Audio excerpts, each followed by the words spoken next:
why would I put it in the vault compared to a bank?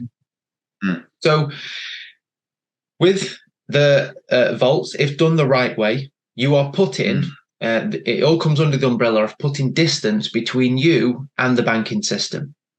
Okay. The vaults are outside of the banking system. They're not under the same laws and jurisdictions as the bank. So whatever happens to the banks, you are protected from it.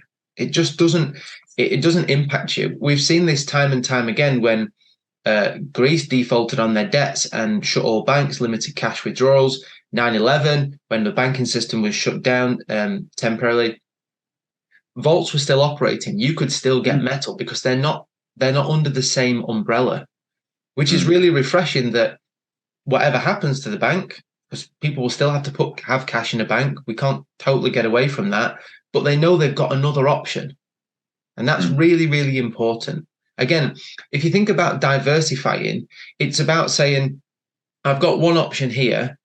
There's some benefits to it, like, for example, cash, easy to transact, but terrible store of value. And once your money's with a bank, the bank own it and they risk it, and there's a chance you might not get it back. That's what they're essentially saying. Yeah. So with diversification, what you're saying is the downsides of this option, can I cover those downsides with another option? And that's what you're doing. You're saying metal in a vault protects me from the downsides of cash in a bank. So you've covered that base. Another major point is why we only buy for ourselves allocated metals, where you know the serial number, it's been confirmed by the vault that does daily audits. It's then had an independent auditor that goes in and says, yes, the metals that the vault say are there, we confirm are there.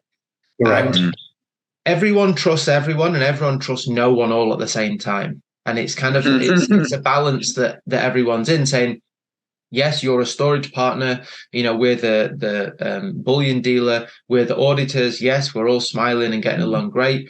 By the way, we want it in writing. We want to see it for ourselves. So we trust you, and we also don't trust you. And that's really good for customers. There's an interesting distinction about having metal in a vault and paper in a bank. And the way that banks are set up is with something called the fractional reserve system. And it sounds complicated, but it basically means that you deposit £1, €1, $1 with a bank, and they can lend out multiples of that £1, €1, or $1. So you give them £1, they can lend out 9 times that of that pound. So they can lend out £9. And you think, well, surely that's not right. How can they lend more than they've got? Because governments empower them to do that. When you put metal in a vault, it is the most boring situation ever. It sits there in a cold, dark room and gathers dust. It does nothing. No one lends it out. No one leverages it. It just sits there. Very, very boring. And you probably won't hear many people talk about their gold business being boring in that regard, but it is. But boring's good. It's nice to know that it is just sat there. I guess it's kind of like if you got a car and you were to lend it to 2 different people to look after it, and one said, I'm going to put your car in my garage and it's just going to sit there. I'm not going to drive it. It's going to stay locked up and it's literally going to gather dust. Okay, that's one option. And the other one says, I'm going to take your car and I'm going to enter it into a race or several races, and I'm going to race it around and I'm going to look after it and I'm going to try and win some prize money for myself. And maybe I'll give you the crumbs off the table of the prize draws.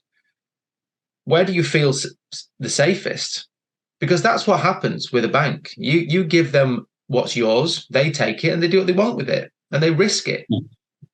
So looking at that, we feel far safer with metal in a vault that just sits there. Think about the insurance in a vault as well. They are insuring insuring against an external risk. So because they're not risking your metals on a day-to-day basis, there is no risk with their operation, with their activity. It's not a risk activity.